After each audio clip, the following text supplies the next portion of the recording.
posture, bro. Episode 5. Yoo-hoo! The Normal People's Playbook.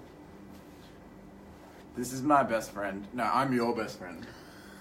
And you're in my top 3. I was number 3, then I got number 1, now I'm number, I don't know what number I am.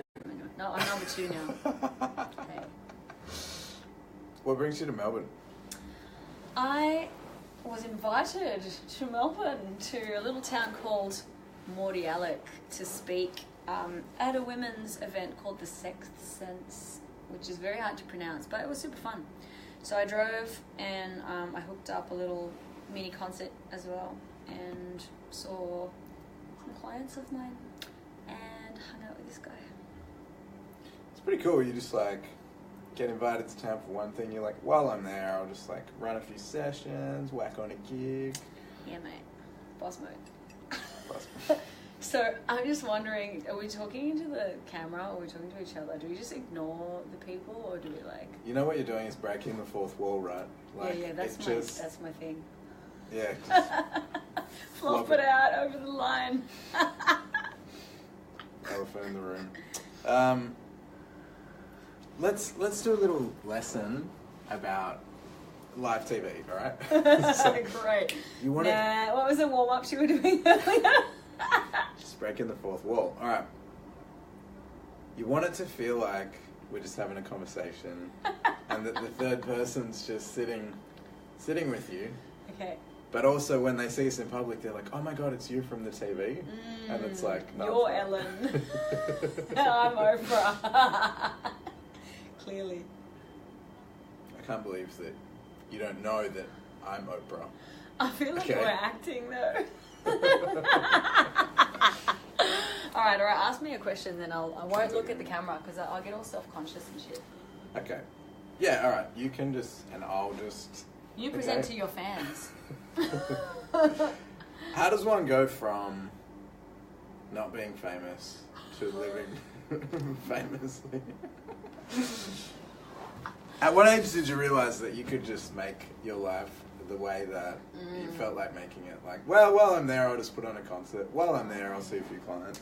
That's actually a great question. Hey, I'm thinking about that because 2 different things for me. Like, one is the musician thing. That came pretty late for me, like that I felt like, I can be a musician. That only came like after high school. Up until that point, I didn't think that it was possible because the only model of musicianship I had were pop stars, and I didn't think I could be a pop star. So I didn't have any other possibility until I met a musician who became my boyfriend, and I was like, this is a possible lifestyle, career choice. But the other thing, like you were saying, when did you realize that you could just like make a thing happen and then it happens? I don't know. That's always been something that I've done. Like I've always acted on impulse or inspiration, whichever you prefer. So if I had an idea, like I remember the first time someone taught me how to make pom-poms. Who made pom-poms? No. You get like cardboard, you cut out the circle, and then you get wool and you just like wrap around and you cut around and you got a pom-pom. I was like, whoa, I can make a thing and I can sell it. I got so excited. I was like, I'm gonna make a pom-pom business, you know?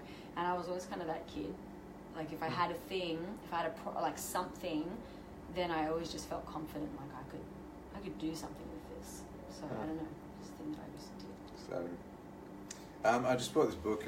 It's in the mail, but David D'Angelo, his name's Eben Pagan. Do you know that dude? Self-made wealth and stuff. Yeah. So he's done a new book called Opportunity, and it was from socializing with all these high-level savages and stuff. He's like, the one thing that everyone at that level has in common is the ability to discern between opportunities, and it's like, that's a thing, and I'm kind of doing that at the moment, like weighing up where and how I'm going to work and stuff. I'm like, that feels a bit like this, that's going to cost this much, that requires this much driving, just kind of weighing it up. But from recognizing that pattern, he's kind of systematized it now. He's like, how does one go, this pom-pom thing could be worth money. What does it require? Can I be bothered? Yes, I'll make money. It'll be this much effort. It's worth it. You know, the opportunity cost and stuff. Yeah. It's interesting. Would you say that... But I think, like, my opinion on that, just to weigh in, is some people can't afford to do that yet. Because what I feel like is there are some people who do all that stuff, and they're like, nah, it's too hard basket, not going to do it. And then there are some people like, everything is possible, so therefore I'm going to do everything. And because they try and do everything, not everything is successful. But I feel like the good place to be is like, especially when you don't have a lot happening, just say yes and try it, and then that's where you learn. Good advice. Yeah, because a lot of people haven't even had enough failed businesses to know what it's going to be like to have a successful one, or whatever. It doesn't have to be a business, it could be anything. And I feel like with the spiral, I don't know, like when you take people through different sessions, I feel like level 2 is a yes level. Just say yes to all the opportunities, and then once you've had enough of that, then you can level 3 and be like, no, not this, not this, not this, not that, you know. Good distinction. I got 2 things. One of them is, I know that you had a lot of successes as a child growing up. You were used to winning, you said. Then you came second in a race, and you're like, what the hell, I always win. And it's, you know, I was quite similar. I was very capable, like, not very sporty, but like very just approval from all directions up until a certain age. And do you think that that's related to believing in yourself as you get older and just going, yeah, I can do this will turn into money, you know, I can make this work, as opposed to the other kind of person? I think I definitely, like, if I look at the map of my life, I was doing really, really well because I was super smart, smarter than everyone else, and everyone was like, oh, she's smart, she's beautiful, amazing, like praise. And then I lost the race, and I was like, oh, I'm not sporty. I just decided, because I lost the running race. I didn't lose the running race, I came second in the running race. I was like, I'm not sporty, so that was gone. You were the first loser, though, in that. Silvers. I was the first, I won the losing race. And good reframe. And then when I was in year 2, because I was quite intelligent, they made me sit this test, and then I never went to year 3 because I was so advanced. They put me straight into year 4, right? So up until that point, I'd been ahead of everyone. Then when I went to year 4, I was like the same as, and all of a sudden I was like, oh, I'm not the best anymore, I'm not the smartest, and my identity totally shifted. And then for a few years, I was just like mediocre, and I was just like, I lost my confidence and my self-esteem for years and years until, like, especially my creativity only came back like way after high school. And that's when I had this big resurgence of creativity. It was after high school, and reclaiming my identity again and reshaping who I wanted to be. The end. Yeah, I think when you change the scale as well, like as you move into different phases of school and that, like what makes you cool changes, and like, oh, now I've got to do that. Before, like, academic thing was the thing. Well, because in high school, I stopped going to school after a while because I had boyfriends out of school. And then I was like, oh, so I'm not the smart one anymore. I'm not going to be that one. I'll be the badass rebel who doesn't go to school. Do I?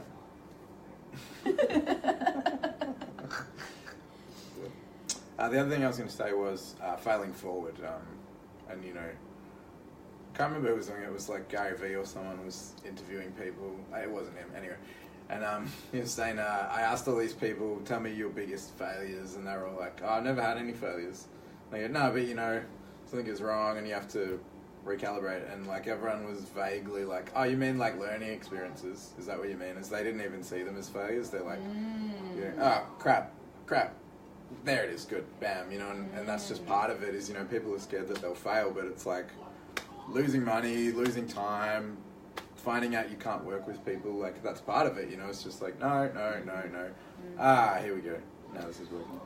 I think it's like, totally for me, like I think it's like if you're seeing a longer term goal, if you're seeing a bigger picture goal, if you're seeing a longer term goal, then the immediate failures, they're not going to seem so big and profound because you know that's where you're going. But if you're just focusing on that thing, like say for example, I'm going to do this gig, right? And I want it to sell out. And then I do the gig and it doesn't sell out and the sound is shit and it's like, oh God, and my heart's broken because I just wrecked this gig.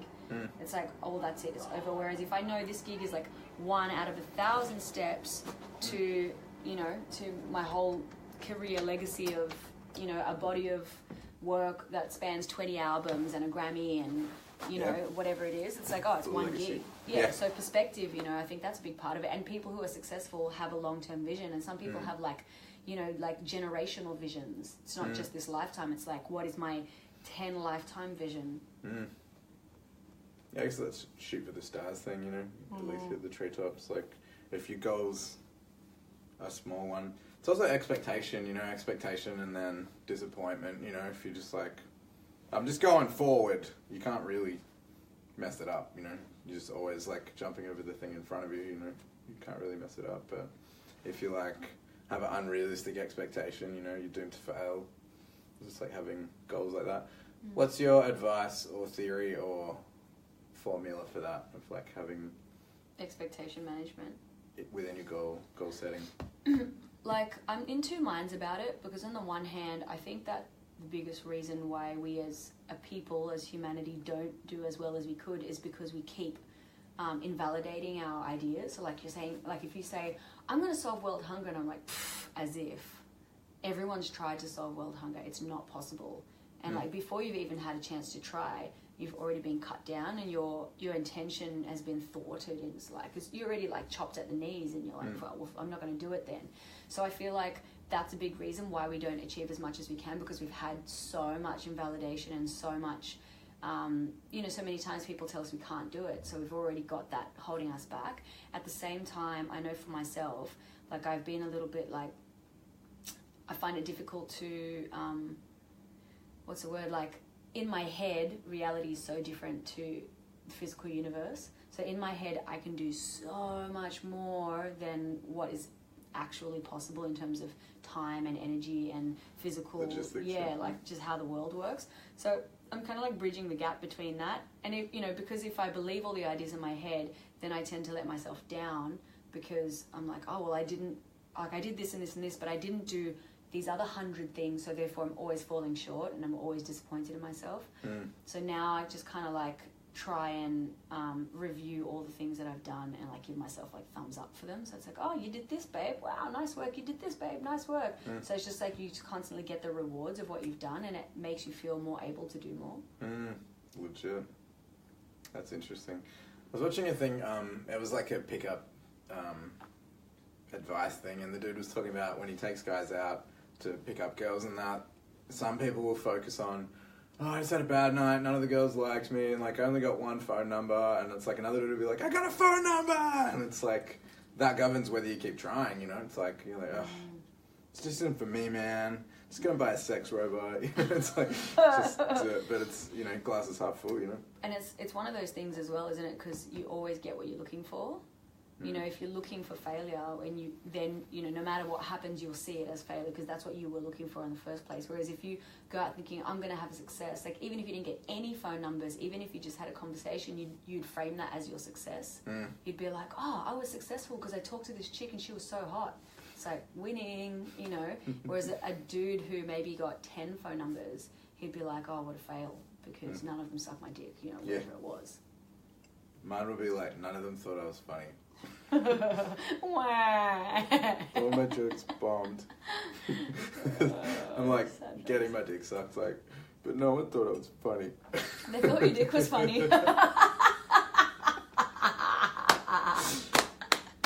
They only laughed at me. It wasn't with me. Terrible.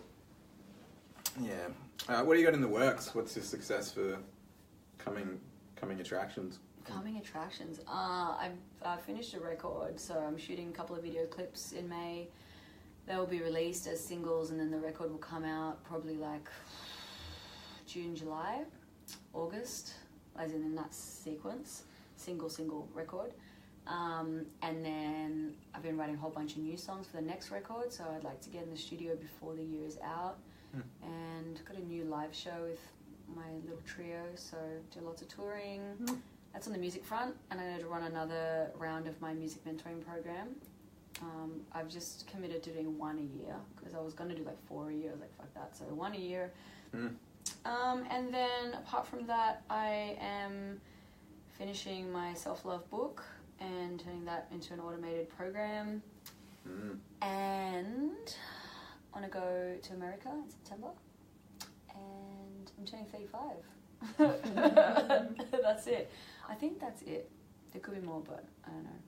What's the music mentoring program called? It's called Bossing the Scene. Word. How many weeks is that? So it goes for 7 weeks of content, but then there's another 7 weeks of weekly webinars and like support Yeah. Accountability stuff, yeah. Yeah, so the way I'm going to run it for the next round in particular is like there's a template, so everybody has things that they could do for the week, and you hold each other accountable. On the webinars, you ask all the questions you need to ask, and there's guest mentors as well. And a big part of it is just actually creating the art. So we want to do like a writing camp where you get paired up with different people and you go to the session specifically to write a song. So the idea is that if you're always writing, you've got no excuse. It's like, it's not just about learning what you need to know, it's actually doing the do, and you come out with the products that you need. Constant. Yeah, because it's like, you can call yourself a musician, but if you're not actually making music, are you really a musician? You might know all the things, but if you're not doing it, you're not actually it. So that's like a big piece. A lot of women who work with me are like, oh, I know I can, but I'm just not. And I'm like, well, just do it. And they're like, oh, but it's not good enough. So, well, that's not the question. The question is, are you doing it or not? It's not, is it good enough or not? It's just, are you doing it?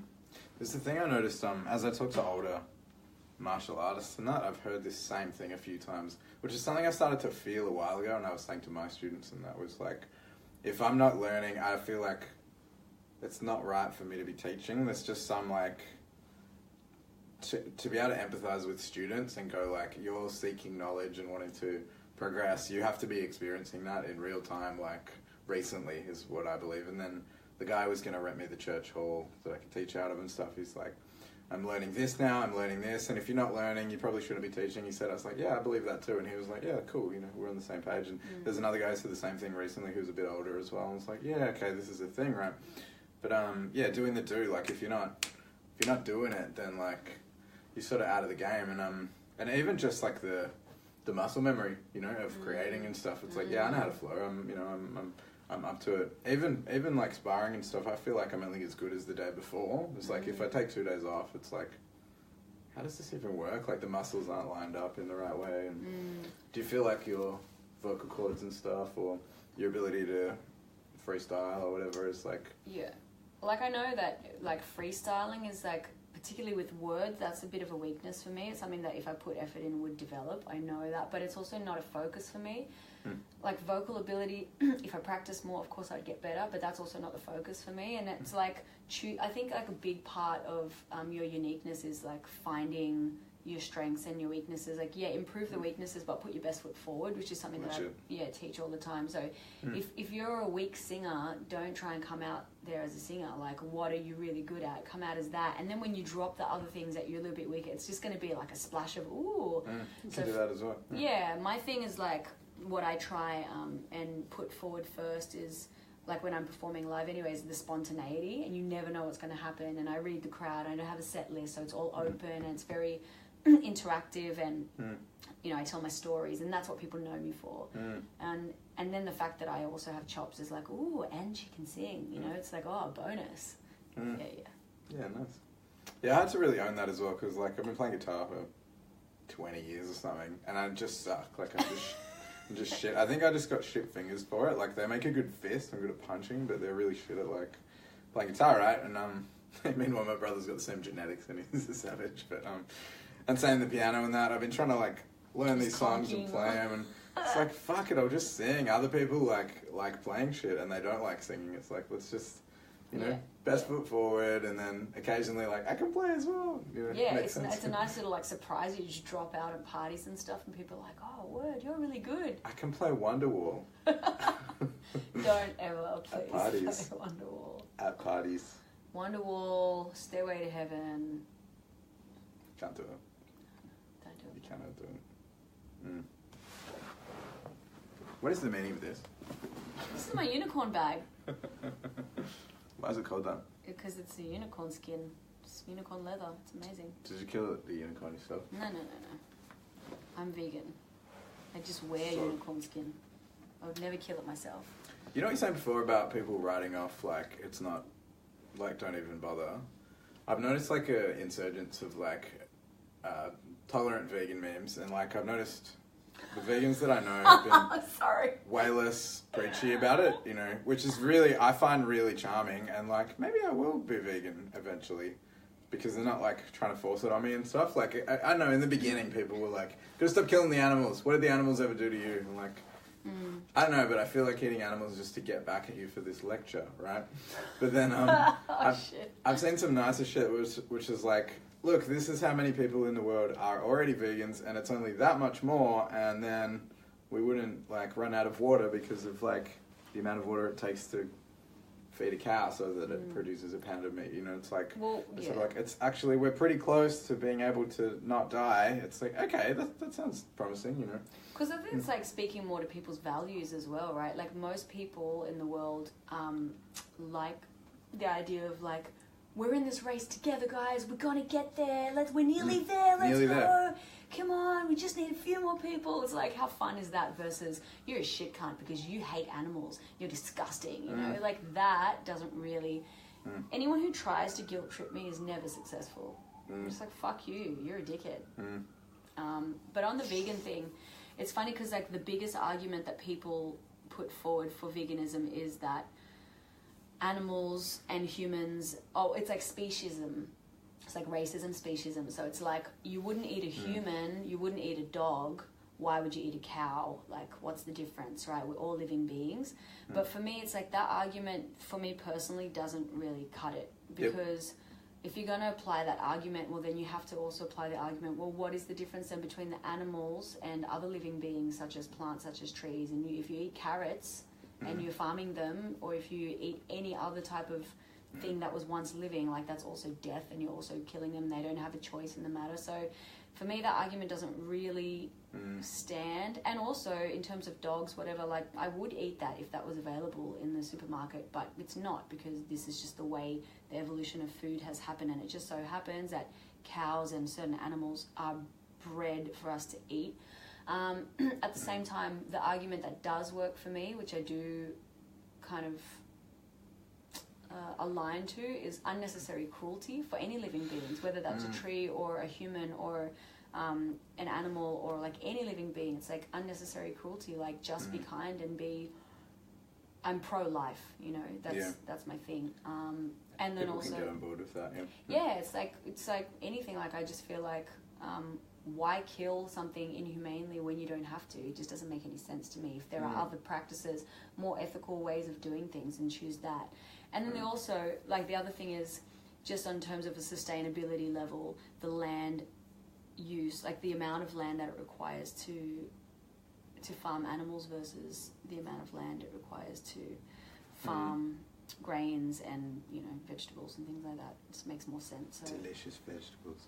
Yeah, I don't, like for me the guilt thing doesn't touch me. Like, I'm like, I don't feel guilty. You know, I thought it was interesting, you know, Emma Watson made the, like, let's bring men to the conversation speech, and then, like, feminism just fucking, you know, just like, and now it's like, feminism, you know, it's like the third wave shit just, right? But it was because they welcome men to the conversation, but the dogma was still, like, in female empathy language, right? So dudes were like, what you just said doesn't make sense literally, it's hypocritical, blah, blah, blah. It wasn't designed for the male mind to assimilate it. So it just led to this, like, why do we have these conversations every weekend and we never get anywhere? And it's because the dude's like, don't guilt me, here's all the logical reasons. And the girl's like, you're not listening to me! But it was, the dogma was not written in a way that men could go, okay, the amount of land required to farm meat is, you know, far less than the ability to farm grains. Well, logically, we should do that, you know, that's like how the male brain works, yeah. But it's an interesting thing with the feminism thing because, I don't know, I have this theory, like, people will probably disagree with me and that's totally fine, but, you know, if you want to bring it back to, like, feminine essence, like the feminine way, the yin and masculine, I have this kind of, like, theory that dropped in. It's probably total bullshit, but it was, like, when first wave feminism happened, it was the masculine uprising in women, and it was like this big yang power of like, fuck this shit, this is fucked up, what the fuck, you know, let's fight for this, right? So there was like this big outburst, and then at the same time you had this kind of feminine uprising in men, and you had a lot of like, I guess like this like what era was it when there were like heaps of Not sure. Well, just like even like the drag movement, like that was like a huge like feminine, like honoring the feminine, even though it was kind of parodying and it was kind of like, you know, hamming it up, but it was still like a big change and a movement. And then there were also very early non-binary type men as well, like Prince and David Bowie. That was like a big feminine uprising. And then I feel like now what we're seeing is like a flip back to this, like, men are being encouraged to be vulnerable, feminine, and then like they're like, actually, wait a second, fuck this shit, I'm not a man anymore. Wow, so it's like this constant pendulum swing. Integrating. Yeah, of like finding, well, actually, I'm this and I'm that. It's just about bringing a balance about. Anyway. And I was just saying in a men's group today, because some dudes were like, oh, we're more evolved than those guys in the group, and I was like, well, if you're like distancing yourself from people you perceive to be less evolved than you, if you need to distance from that, how integrated actually are you by... And, like, does not everyone deserve love, even someone who's, like, less evolved than you? It's like, no, you're a child, so you're stupider than me.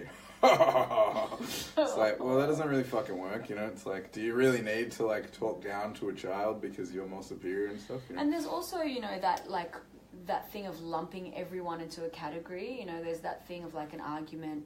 By the way, I am pro-feminism, if anyone's watching this later. Yeah, particularly first wave. Like, I remember dudes in the 80s were like, yeah, it's okay, okay. And we're really, like, they'd take a few hits, so like, okay, and stuff. And now it's like, shut the fuck up, sit down, it's like completely...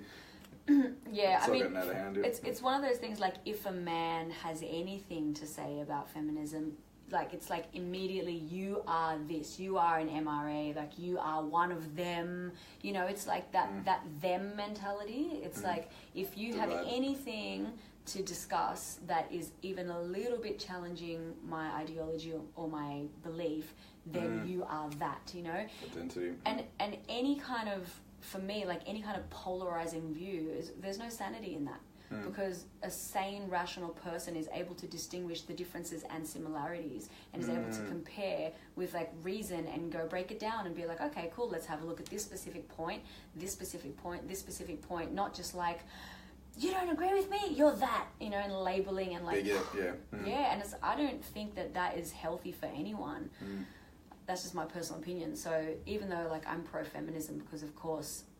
I'm a woman and I believe in everybody having the same right to, to live a high standard of living.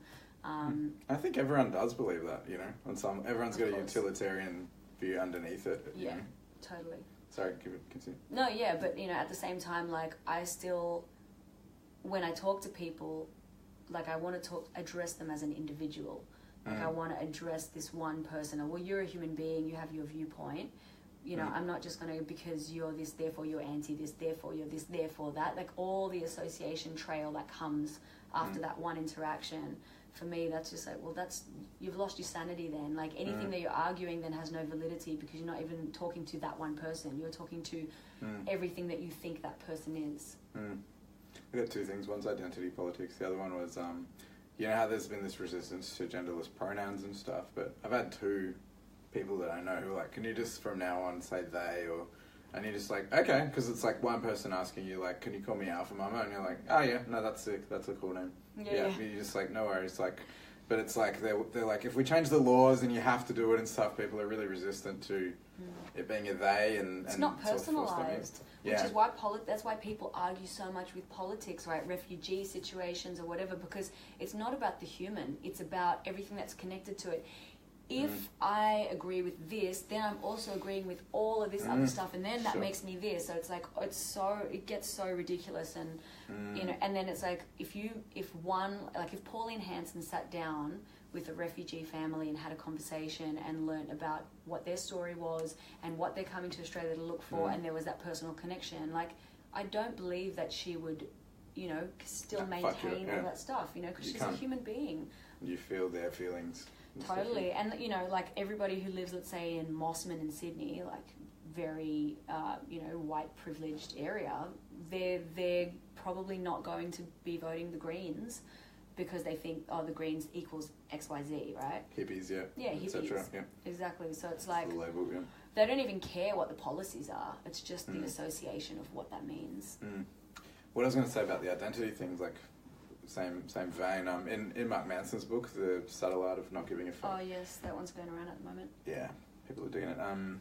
the identity thing. He says, like, if you have an identity construct and something doesn't fit with that, like, you're kind of forced to reject it. You just can't attach it to the self-concept that you're trying to cling to. So there's a problem with that. And Jordan Peterson said, because of the social justice movement being really guilt-ridden and hostile and that, people are going, well, I'm not that, so I must be right-wing and stuff. And people are just falling to the right because they're like, well, I'm not fucking that bullshit because that doesn't sit right with me and stuff. And so it's like forcing, you know, these like MRA groups and like MGTOW, what's the other one? Oh, yeah. It's really hostile. This 4chan groups and stuff that are really like, no, fuck that shit. And like, they're going to be buying the sex robots, you know, which is cool.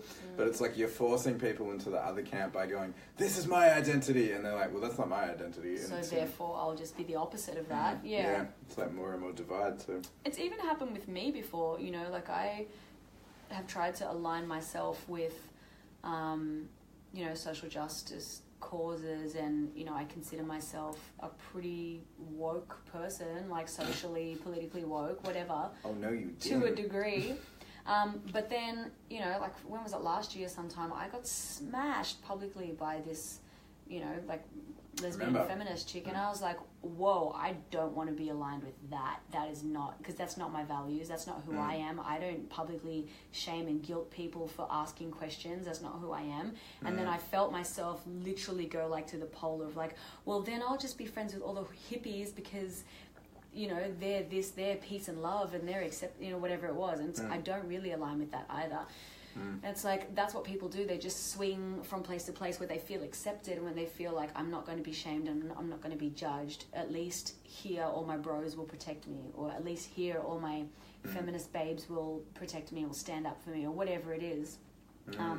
Whereas it's like being the lone wolf and having your own ideas, and not just your own ideas that you're fixed to, but your own ideas that you're willing to revisit in new moments of time as necessary, because everything changes. Like, if you look at the same situation in a different unit of time, it's bound to be different, you know, because the times are different. New information is introduced, you have access to new data, therefore you're going to make a new conclusion from the facts. And it's like when people get fixed to a conclusion that was true last week, or true 10 years ago, or true 100 years ago, that becomes dogma, because it's not being looked at again in a new unit of time. Yeah. So, and I prefer a conversation, you know, I'm often just trolling and get into an actual chat or something. The troll. You are known for your trolling ways. Look, you miss all the shots you don't take, right?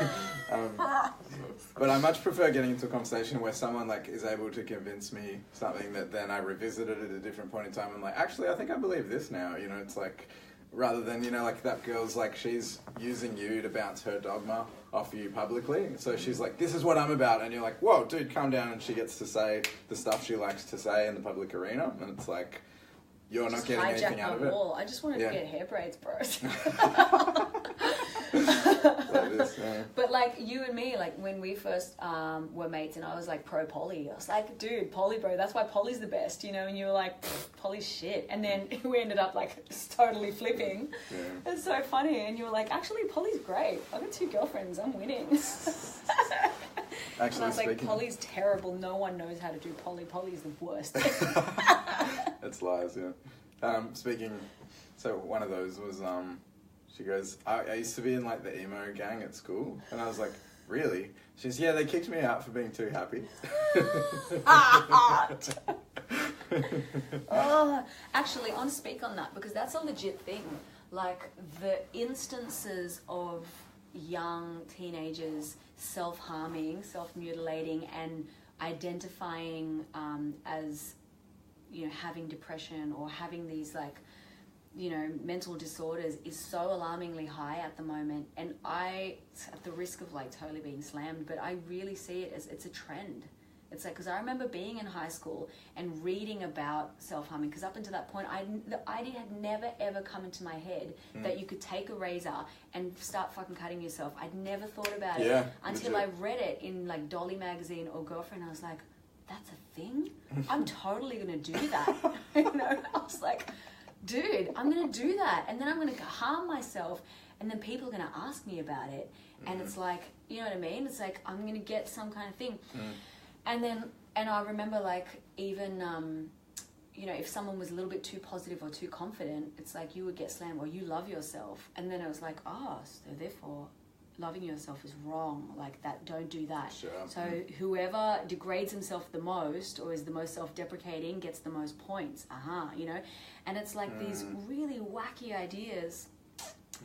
But it's such a strong, it's like, it's my identity now, because I can't be a person who's positive and loves himself because I don't get validation if I do that. I'll just be the one who's the most hardcore. If I cut myself to the point where I'm taken to hospital and I come to school and I tell all the kids about it, I'll be like, whoa, dude, you're hardcore. Like, you get the most points, you know? And it's fucked up. It's like rewiring your feelings to make that a good thing. And yeah, the reward system like goes for like how far you push. It's like playing chicken, you know? If you nearly kill yourself the most, you get the most thumbs up. I was actually thinking about this thing today. When I was like in the criminal element and stuff, you see these dudes doing really fucked up things, and you can see them stretching like, is this who the fuck I am now? Like, but they're also trying to go, yeah, this is who the fuck I am now. But it's like this kind of like manic, you know, like almost a bipolar mania where you're like, okay, this is who the fuck I am now. And it's like they're trying to go, yeah, motherfuckers, don't fuck with me and stuff. But they're a little bit shocked by what they've done. And it's like the shock sort of increases their comfort zone to be like, I'm this psycho now. I'm this psycho. And like I saw it happening to other dudes going like, he's acting like he's cool with what he did, but it looks like he's really not sure about what he fucking did. And then as I did it, when I'd sort of go, oh shit, this is who I am now. And like people going, oh, I heard about that shit. And you're like, yeah, you know, this kind of thing. Yeah. Yeah, is this, but you're not sure either, but it's like it increases your influence by increasing your ability to cause fear. But you have to cross the fear yourself. Like, I'm okay with that thing now. And then other people who aren't okay with it are in awe of you and stuff. But it was like a real like, yeah, when you're saying the most hardcore or whatever, I started to think of that stretch where you're like, this is really not okay. Yeah. But it's like you make yourself comfortable with it because it makes you bigger. Yeah, and you start to disassociate from yourself as well, right? Because I'm not even in my body right now, but I've got to go. Like, I remember, like, I've done some silly things, like, because I wanted to tell the story later. You know? Yeah, well, not just that, but, like, when I was a teenager, I would meet guys in chat rooms and just go meet up with them and, like, so dangerous. I was like, 14 years old, like going to the middle of the city, cutting school, to meet a totally random stranger who could have been like crazy rapist or whatever. Just go meet them because I was like, yeah, because that's what I do, because I'm brave, because I'm like, take a risk, whatever. The silly things, or like having a threesome, even though like in the moment I wasn't really aroused, wasn't really turned on, didn't really want to do it, but I wanted to say I had a threesome. So I was like, I'm going to go through with it because I'm already here. And then I can't wait to go home and tell my girlfriends that I had threesomes. So it's fucked up. I wasn't in my body at all.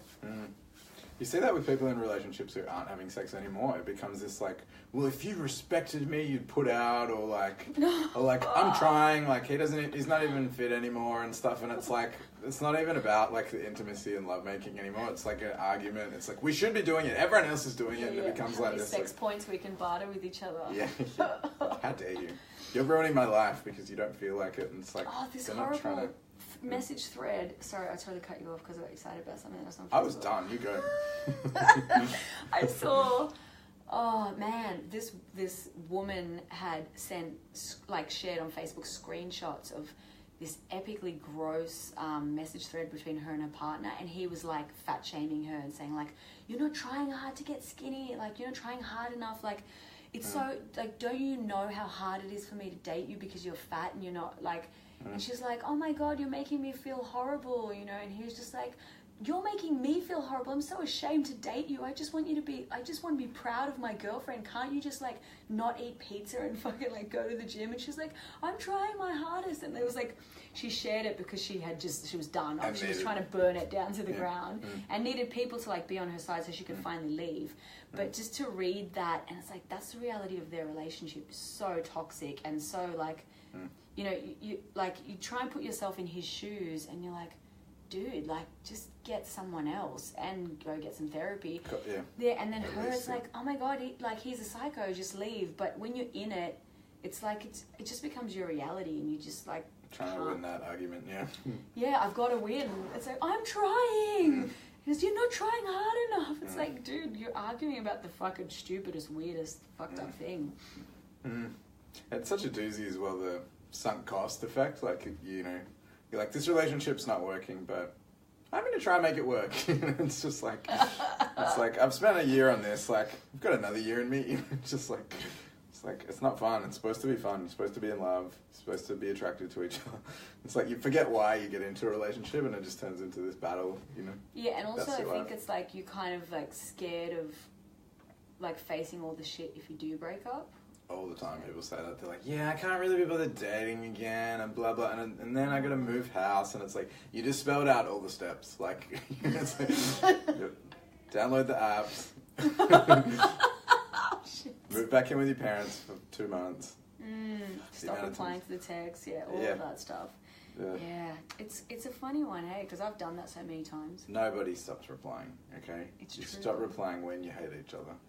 Just keep doing it. Burn it Don't try not to. You have to absolutely burn it till there's nothing. We've talked about this before. You really do have to burn it down. You need to burn like at least something that's important enough.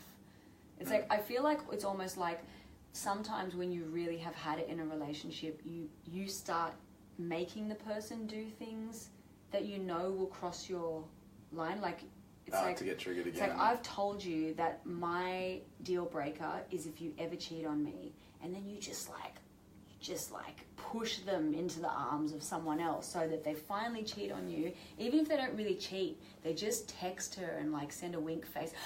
That's it. You're done, mate. You did my deal breaker. Your friends on Instagram. Yeah, that's it. Like, not on Facebook, but your friends on Instagram. Yeah. It's like, nah, that's it. And then you use that to justify. So then you go and tell all your girlfriends, it's like, yeah, we broke up because I caught him cheating on me on Instagram. You know? It's actually you just didn't want to be with him anymore, and you're just looking for a justification. Needed more. Yeah. And I think getting the support of your friends to leave is a massive thing that people do. It's like when you got 5 people going, fuck that shit. Like, okay, well, clearly I'm not crazy, so, you know, people need that. Agreement is reality. Like, this is a Scientology concept, but agreement is reality. So it's like, if you and I agree on something, that's real. That is reality. And reality is different to actuality. Reality is like the apparency of what is, whereas actuality is what actually is. So it's pretty cool. So it's like, as long as you and me agree, then it's real.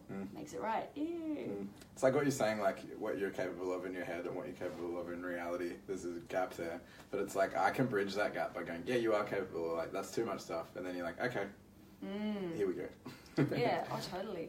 But it's like even kids, you know, it's like when, if we start building a cubby house and we call it a fortress and there's an army, that's real. That's really real. In actuality, it's just a blanket and some chairs, but it's like, that's real to us, you know? And when you have people agreeing with you, all saying this, yes, you know, like, whatever, it's like, whatever the thing is, like the absurd statement is, everyone agrees, so therefore it is real. And because it's such a collective reality, of course we're not going to argue that. Like, you know, at one point the earth was flat. That's what we thought, because everyone agreed, so that was real. And then some, you know, person discovered, oh, actually it's not flat, it's round, and the center of the, you know, system is not the earth, it's actually the sun. It's not us, Yeah, and when this one person, like, they got killed because they believed that. And it's like, now everyone, it's real for everyone. It's like, that's not everyone. Oh, not everyone, not flat earthers, you know, but that's the funny thing, isn't it? Because we cling so hard to reality, think like science, it's like, science is the new dogma, in my opinion. Because it's like, when have you done that experiment? You're just taking someone else's words. It's the same as, we don't know the Earth's round, you know. We actually, have you seen it, you know? Totally. And one of the things I thought was funny was, you know, we do this Chinese medicine shit in our thing. Like, that predates science, you know? Like, this is before they cut people open and went, yep, the heart's there. You know, they were like, when someone has, like, bipolar, that's because their heart's out of balance. You know, they could sort of rectify it that way. It was the science of the day. Right? And it's like, no, that's pseudoscience. It's like, actually, it's more prolific than science or whatever, but... And that's the thing, because it's like definitions of things as well. Like, science, in my opinion, is like observation. Like, you observe, you do some experiments, you make a hypothetical conclusion, then you try and prove it with your thing. And disprove it. And, you know, even already, like, if you're looking for something specific, chances are you're going to find it because you're already looking through that frame. So everything you're doing is trying to tailor it to fit your presupposed conclusion. And identity.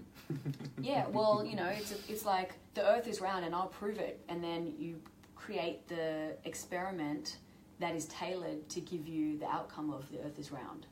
I mean, look, I believe the Earth is round, but I'm just saying, you know, if you were trying to prove that, that's what you would set up the experiment to do, to prove what you think is. Even unconsciously, even disproving it, but disproving it just a little bit. Even that, like, who does the experiments? Human beings do them, you know, and we all have our biases and we all have our lenses through which we see reality, you know, and that's why it's like, what is truth versus what is ultimate truth? Like, is there an objective truth?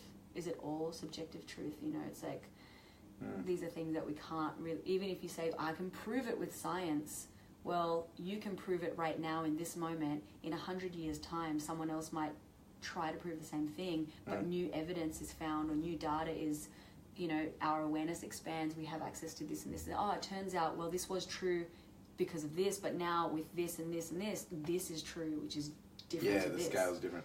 Yeah, because one of the things I saw, Neil deGrasse Tyson was talking about, experimental bias is not what everyone thinks it is, which is that, like, the consciousness of the observer changes the particles or whatever. That's a misconception. It's like, in order to observe something, like, light has to enter our eyes, right? So light has to bounce off the object that we're trying to observe, right?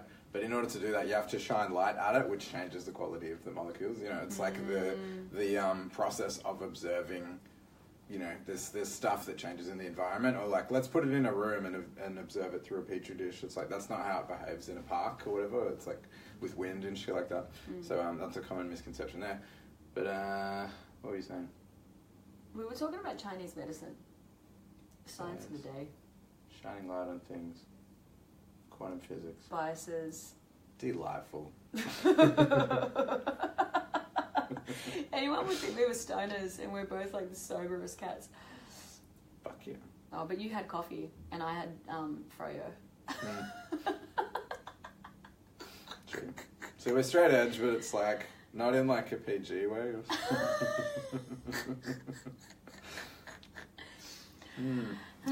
And so being straight edge is a dogma as well, I think, you know. Well, that's why I don't call myself straight edge. I don't call myself a this or that, you know. It's like.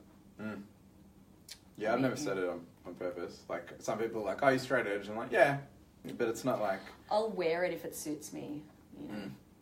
And someone said to me, if you're straight edge, you'd be like, alcohol's a social problem and it's like the cause of all of this shit. And I'm like, oh no, I fucking believe that. Alcohol's terrible, you know. You get these videos where it's like this dude punches a girl who attacked him and it's like, oh my god, gender, blah, blah. I'm like, it's fucking alcohol, man. You put a bunch of people in a room and make them incompetent by dehydrating them and then go, all right, let's see what the fuck happens. It's like ridiculously dangerous, you know? That's an interesting thing as well, because some people argue that drugs or alcohol only amplify or expose what's already there. So it's like, you know, they'll say, well, yes, it's alcohol, but underlying that there's an underlying misogyny, or there's an underlying like hatred for women, and therefore when this person's had alcohol, then they'll go and, you know, say have this gender violence because it's already inside them.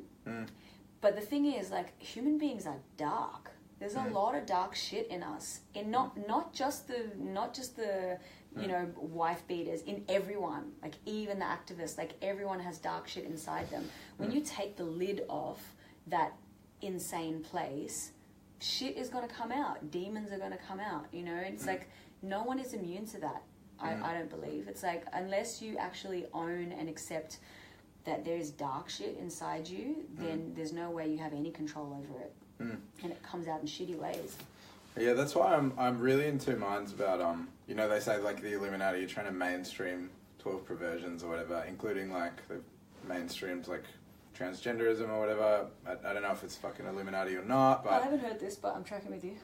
But trying to get the pedophile thing to the surface to become an orientation, and there's like that virtuous pedophiles thing where it's like people being openly... That's right. Yeah, and it's like, does this endanger children more, or are we getting closer to coming up with a solution? Like, do we give them child-sized sex robots and then that stops people getting harmed? Or, you know, are they allowed to get pedo porn that's done by consenting fucking people that look like children or something? And that solves the problem. But by just going like, fucking string them up, cut their balls off, like, we're not integrating it, we're just not accepting it, and it's just forcing it into the darkness where it continues like it has for centuries, you know, like the whole time we've been, you know, trying to operate in a civilized society, people have been doing shit like this, and it's like, does bringing it to light mean that we can work with it, or does it just make it more okay and it'll happen more and it's more wrong and stuff? I mean, really too much. I hear that. Well, like, where is the line, like, in the kink world? Like, what's just, like, kinky and harmless, and what's, like, kinky and caused by,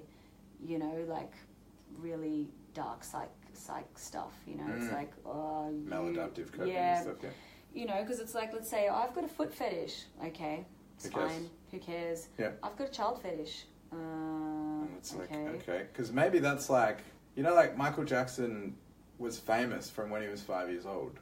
Like, he didn't have a normal, like, high school, then uni. Like, he didn't have a normal life. So maybe he just thought he was a 7-year-old, so was attracted to other 7-year-olds, maybe.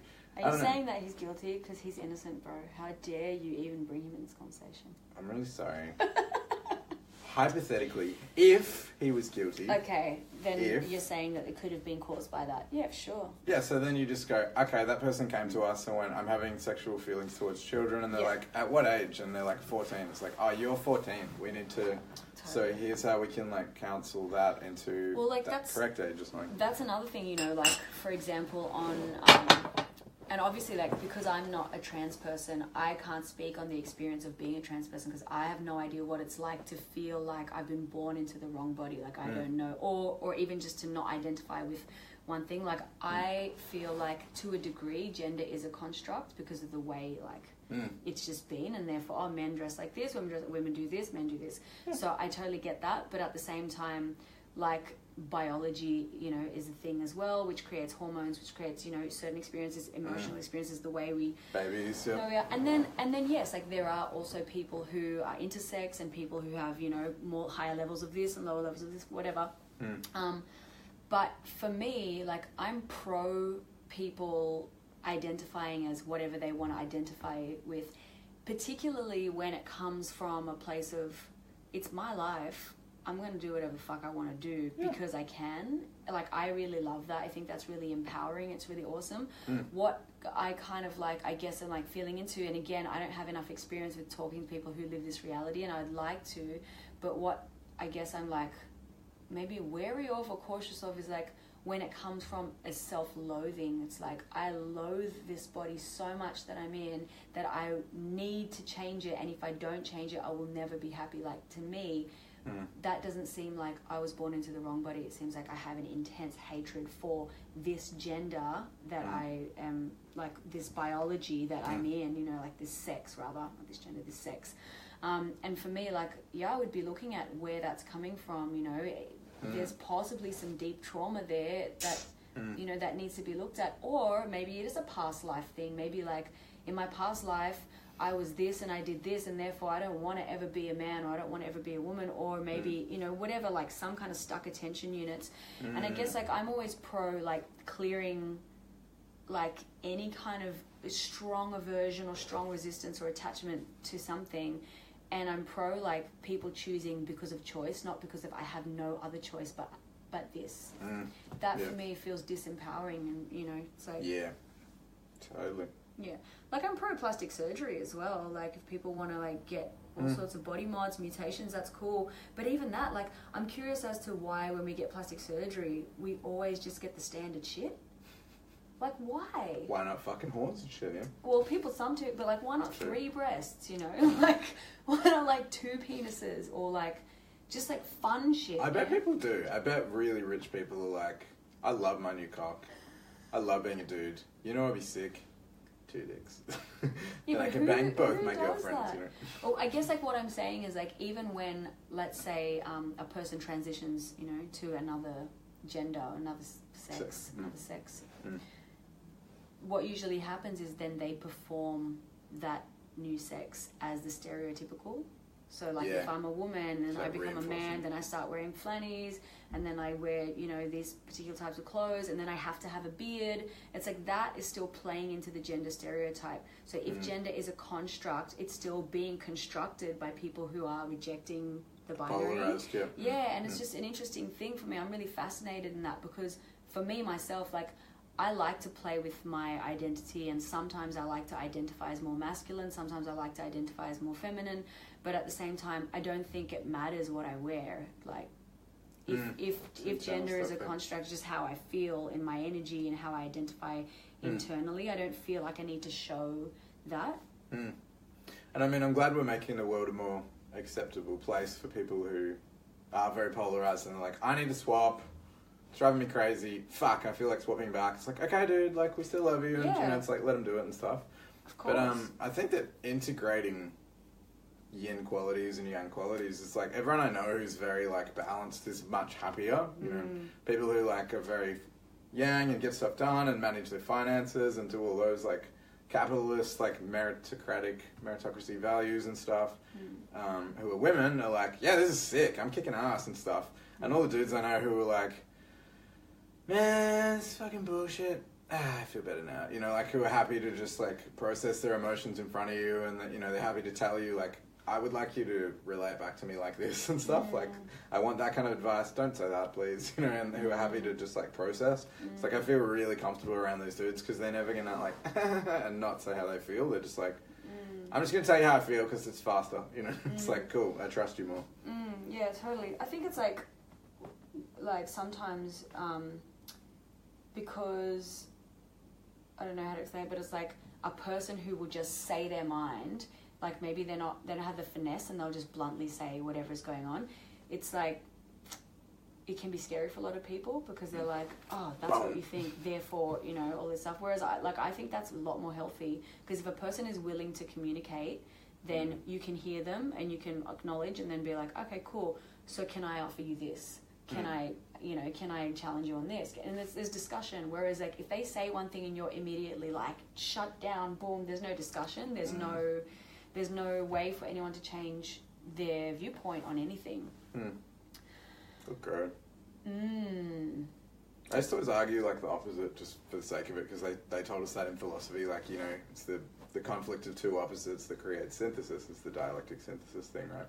And so I'd always be arguing the opposite just for the sake of like it being healthy or whatever, and half the time I'd really have to stretch to go, yeah, but you know, children can give consent, you know. It's like, I don't believe that at all, but it's like, you have to stretch to, and then you're arguing it and your brain's making words, and it's like, fuck, I don't even believe that, you know. That's really interesting, because I had this like kind of download a few months ago about the neutrality of words, and the idea is that this is the idea that came through, is like every single word is in itself neutral. And it's only like we give it a positive or negative charge based on the story it has, based on the charge that it has, collective charge, personal charge, whatever. And I was like, okay, is that true for all words? And I was just going through and finding like, is there a word that I really feel has no positive? And I was like, well, maybe the one that seems like there's no positive is like rape. That's the only one that like I can't fully own the positive of it, because I'm like, war, oh no, that can be used in a positive way. Let's say if it's like the war on this cancer, or the war on, you know, it's like it can be used in a good way or in a bad way. It can be neutral. It's just a war, you know, it's just like a thing that happened. Whereas rape seems to me like it's got so much charge that I just can't find out, well, how would you use it in a good way? Like, where is the flip side of rape?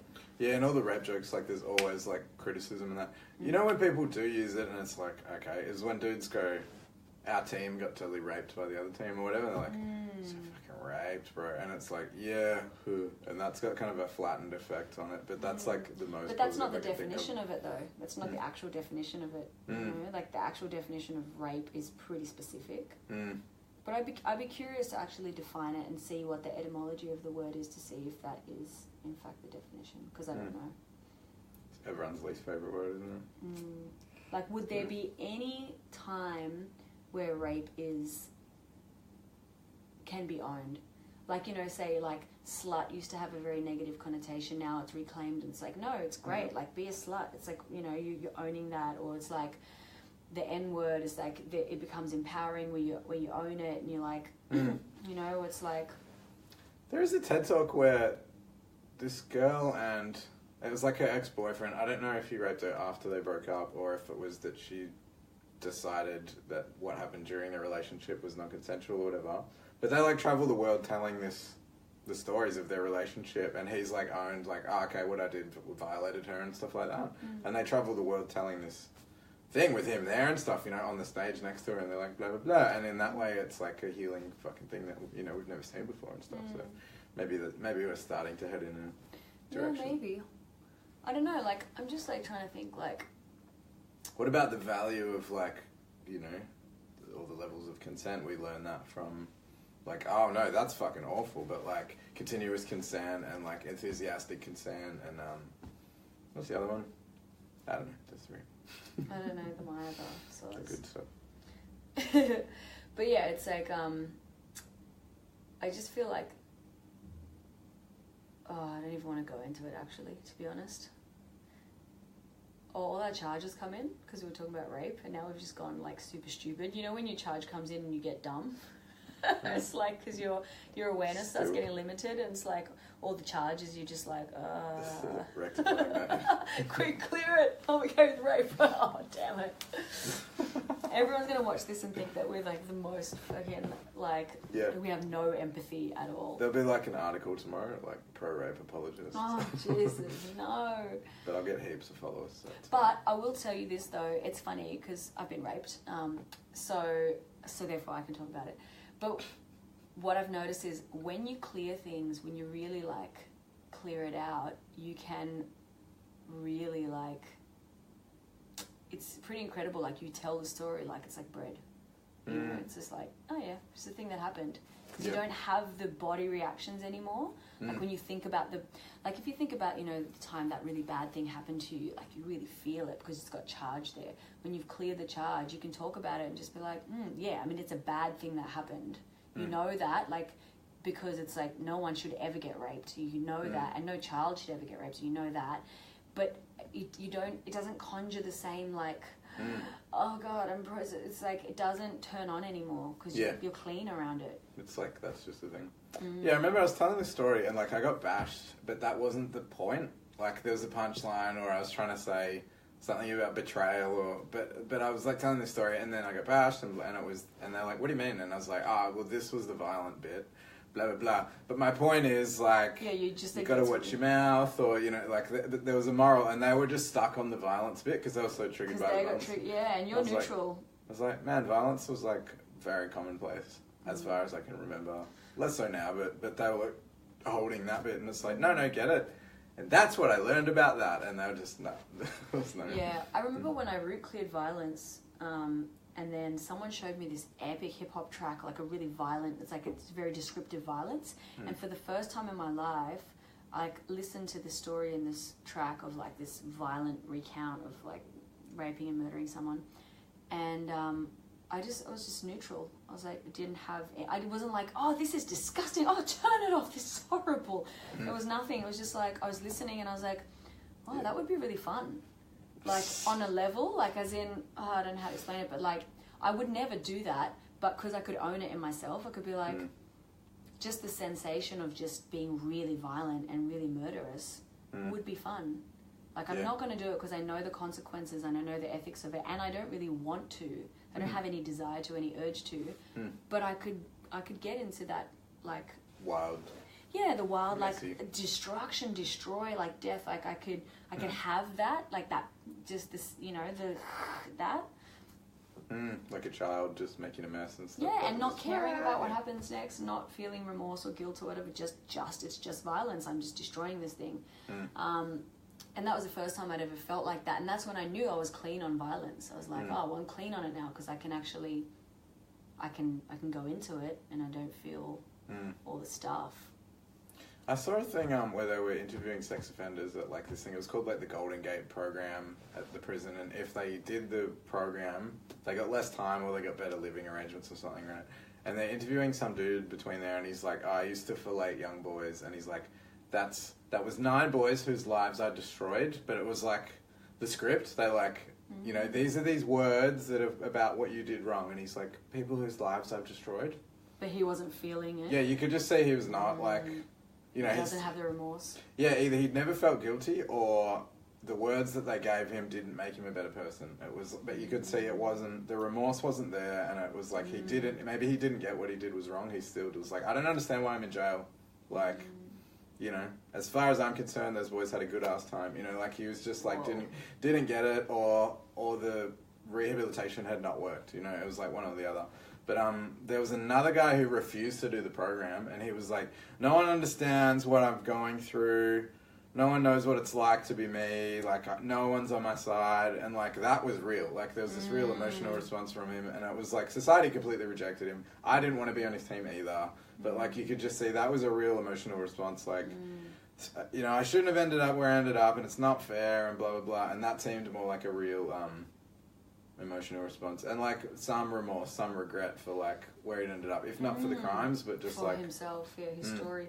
Totally. It's a funny thing because after I did all of, like, you know, a bunch of clearing on my sexual abuse stuff, I started feeling into, like, the perpetrator, like, feeling into what it would be like to be them.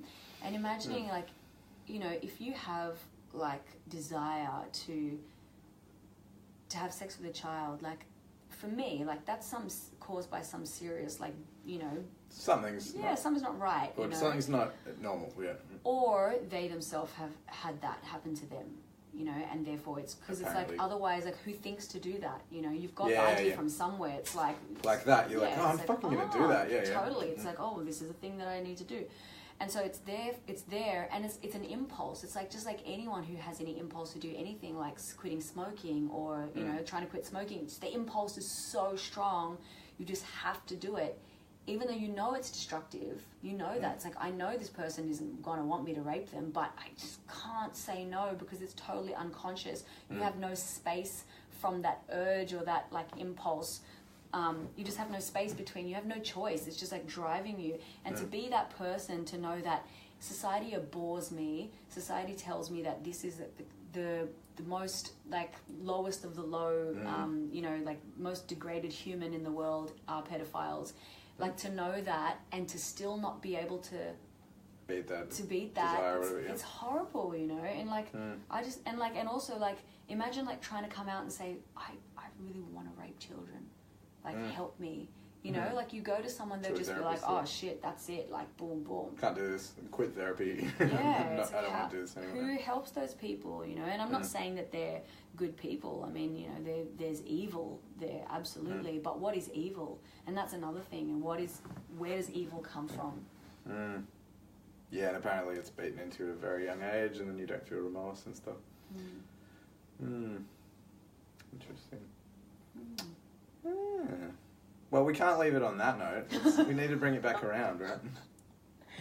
Oh, wow. I like the level of empathy you're working with her. That's like, okay, you know, how's this going to work if we are going to integrate and have a better society and make it easier for people to confess that they're having urges, and it's like, okay, well, how about we cut your balls off? And they're like, yeah, please, because I'm just having this urge. Because, yeah, you know, you're saying you can hear the ultra violence and go, I could get down with that. Like, if I was allowed to, and it's like, yeah, fuck yeah, I could feel that being a thing, right?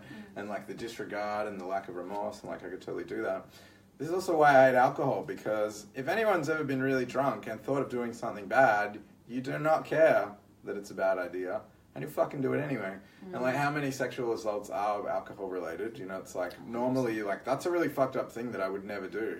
Like, violence as well, or, like, spending all your money is a really fucked up thing you would never normally do, and then you're drunk and you're just like, fuck it, you know. It's like the things that people do, and the inhibitions are so dehydrated that those parts of your brain are no longer functioning, you know.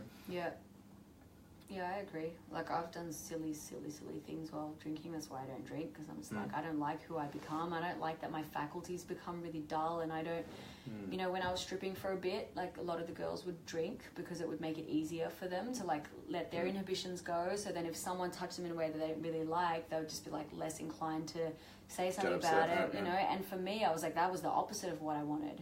I was like, really wanted to be sharp so that if anything happened, I could be like, look, mate, this is not happening, you know, and just, like, really clean. Boundaries, Yeah, but a lot of people, they need to have that to be okay with what is not okay, you know. You know, you're saying what is evil, and it's like diminished capacity. By law, they sort of go, oh, your capacity was diminished to discern, like, whether it was right or wrong. It's like, I'm almost the other way, like, diminished capacity allows more evil, you know. It's like, nah, this is fine, I'm going to do that and stuff, you know, like, I know it's wrong, but, you know. Well, I think, like, evil, the concept of evil in my opinion, from my experience, like comes from the belief in like, oh well, there's a Satan and there's a God. So there's a good, which is all the God stuff, and then there's the devil, which creates all the evil stuff. But that, like, that's a story. Like, that's like a fable, right? So that's not really real.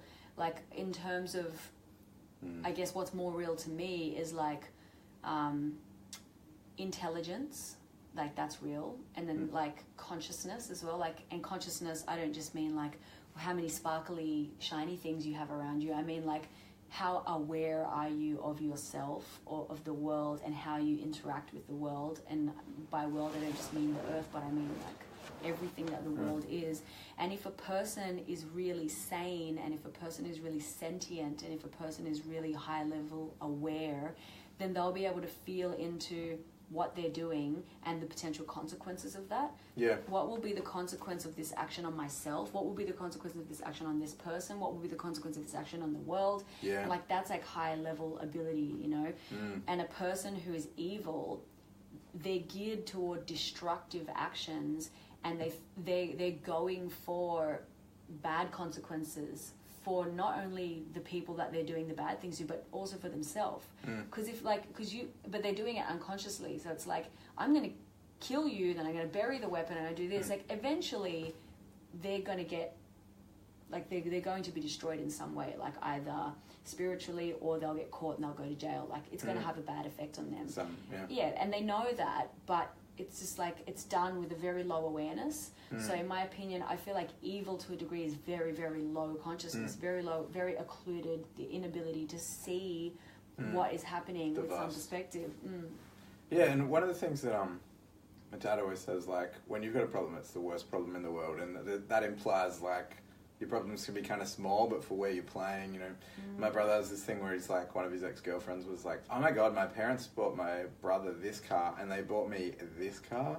And that was her, like, and he was like, what the hell are you talking about? My parents never gave me anything. Like, that's his argument. And I was like, but from where she's sitting, like, that's embarrassing, you know, like, that actually is the problem. And that means you know? they love her less than they love him. Bam. And it's like, that's a fucking rich girl problem, but like, it's, you know, it means all kinds of shit, you know? Yeah. But yeah, the awareness. You know what you're saying about, you know, we keep track of the things that we feel guilty about that we've done and that, and it's like, when you make a decision in the moment, you know, you might not realize, like, I'm even just filling up that book.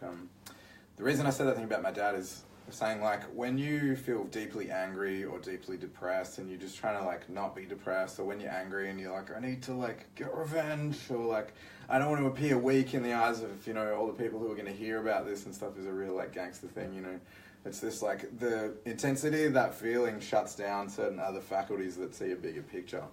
So in that respect, you know, moments of ultra-violence that make you a murderer for the rest of your life, right, you know.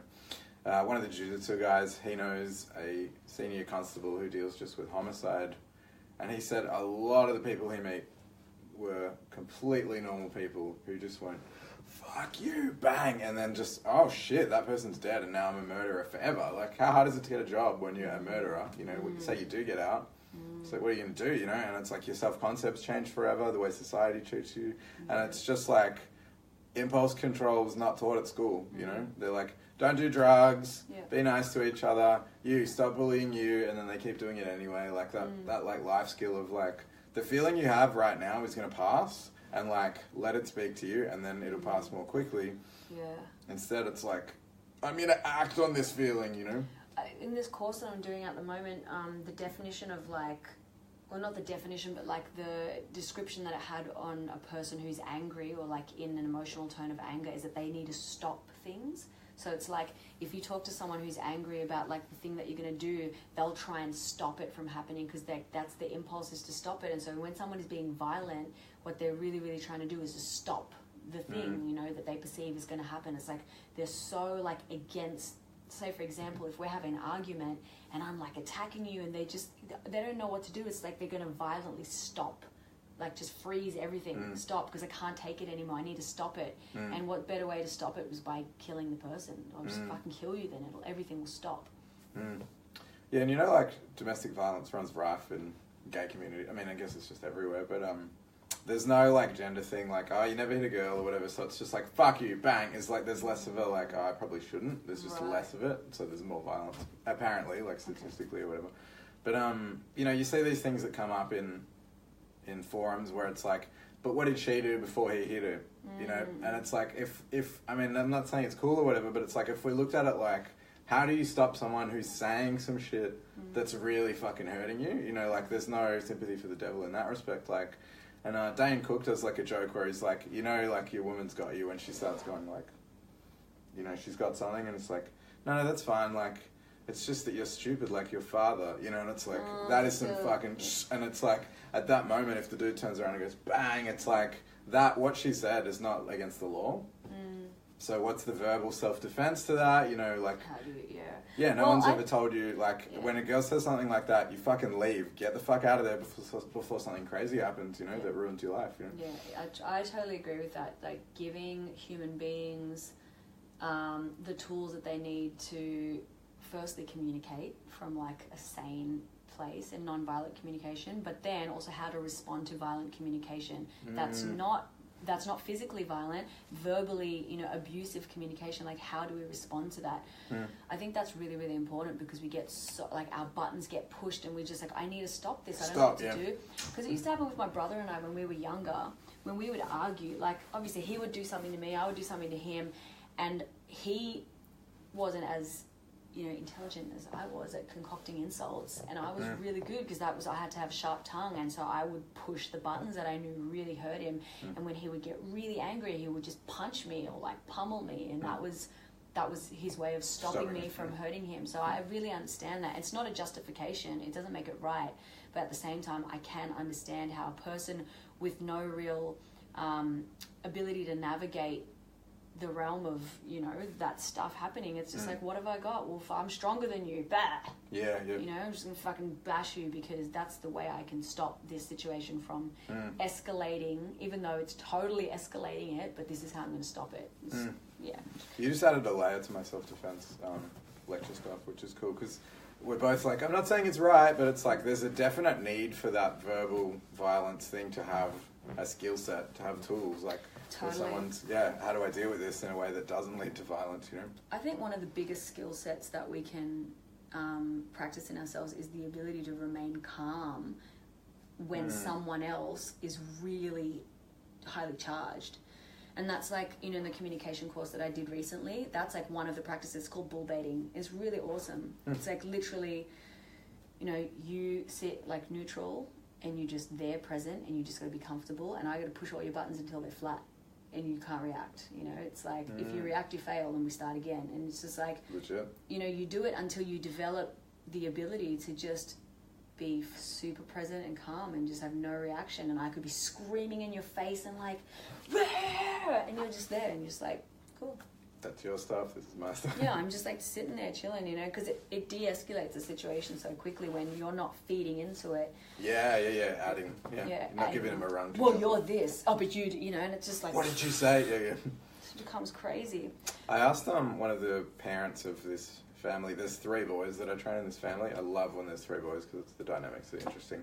And I made a sort of joke to her that was a question. I was like, patience, like, thins or grows, right? And she's like, it grows, you know, like having 3 boys, you know, she's like, it does grow, you know. Discuss, do you think that, like, being able to just sit with a child who's, like, you know, testing you because they haven't had any fun in the last few hours, so they're like, I'm just going to fuck with you now, you know? Or they're not listening because they're busy and they're just like, I know, but this is more interesting, or like, I don't want to put my shoes on, I don't want to go anyway, so I'm not doing it, you know? Like, do you think that you get more just detached from it and you're like, okay, I need to take the thing out of his hand, put the shoes in front of him, then he's going to put them on, or, you know, or do you just get tired of it, you know, like this? It depends, like, people go in different directions. I guess, like with River, like my son, he's 10, and I know, like, when he was younger, my mum would call me from the shopping centre and be like, he's having a tantrum, can you talk to him, I don't know what to do? Like, he would never pull that shit on me, because we have different approaches of dealing. When River gets emotional at home, at my house, I don't even talk to him about it, because I already know he's emotional right now. he's in emotion. He's not going to have a sane, rational conversation with me. What's the point of him going into it? Like, he wants to go on the merry-go-round. Like, he wants to go around. Like, he's not... I'm not going to be able to have a sane, rational conversation. I just wait. I just, like, let him have his thing. Let it secrete. And then after that, And so now, the way he and I deal with conflict is when he's, like, really, like, whatever the thing is going on for him... I just say, do you want to talk about it? And usually he'll be like, no, he might be crying or whatever. And I'll say, that's cool. Just let me know when you're ready. I leave. He has his time. And then later on, when he's done, he'll come and find me and he'll just be like, oh, sorry about before. I think I was this or this was happening, blah, blah, blah. And we have a chat about it and it's done. And it's chill. I don't have to work because he knows that he can manage his emotions. Yeah. That's savage, you know? I guess that's what you ultimately want as a parent as well, is that they can, like, function on their own and stuff, but that you're there to, like, help them if they need it and stuff, you know? Yeah. We went to Woolies the other day. I specifically said to him, you're going to choose the things that you want for school, you know, because that way you're not going to come home and say, I didn't like my sandwich because it was blah. I'll be like, well, you chose it, you know, so you get... It's yours, whatever you want, just get the things you want. And we're there and he's like, just like... you know, like not choosing things, and I'm like, do you want this? And he'll be like, and he's going through this phase at the moment where he's not being decisive. He's just like, I'll be like, hey, do you want to do this? He'll be like, up to you, you know. It fucking pisses me off. I get so angry because I'm like, just fucking choose. I'm like, I'm letting you get whatever you want. I said whatever you want, but maybe he thinks like it must be a trick or it's a trap or something. Or if I choose then I'm locked in or whatever. Yeah, or whatever. Okay. So he's just not choosing, and I got so frustrated with him. I was just like, you're making it really hard for me. It's like really holding it in. Meanwhile, I've got this hack for getting your girlfriend to decide what she wants for dinner, right? For anyone who's got a girlfriend listening. So I saw this. It's a great meme, right? And it goes, what you do is instead of like throwing ideas and she goes, you go like, guess where I'm taking you for dinner? And the first thing she says, that's the one. Oh yeah, I think I saw that. It's like, oh my god, are we going to the pancake parlor? Yes, we are. And you get it in your GPS. Totally. That's a good idea. I'm going to try that with River actually. No, but River will go the other, he'll be like, oh, fuck, you're going to take me to that fucking annoying place that we always go to that I hate. You're like, damn it, who doesn't like that place? Noted. Well, that is. Are we fizzling out? Is that what's going on? We were kind of going somewhere and then it went... You can't go from rape to sandwiches though. Like, it's just I know, it is. It's just... Let's like end on something different. Alright. I'm surprised there's people watching. We're just talking crap. There's always people watching. It's amazing. There's always is. Alright, let's say... You're going to hypnotise me, aren't you? I can see it. Okay. I'm going to hypnotise you and ask a question. Which mate? So. I'm flattered that you think I'm a good dancer. I'm very silly. Okay, go. Tell me what you're going to say. Alright, you have just died. Possibly from homicide. I don't know. I don't know why you're dead, alright? But you're at the gates of heaven, and St. Peter in the Catholic dogma says, alright, you're permitted into heaven, it's all good, and you're like, yes.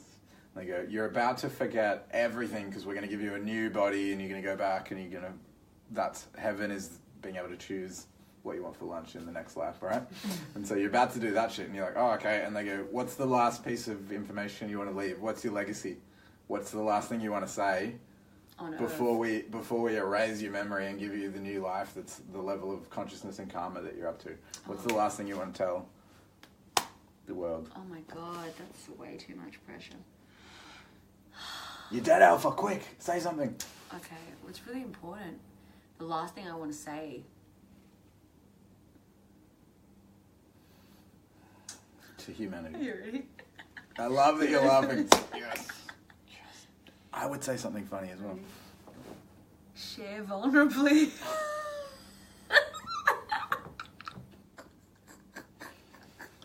And there you have it, people.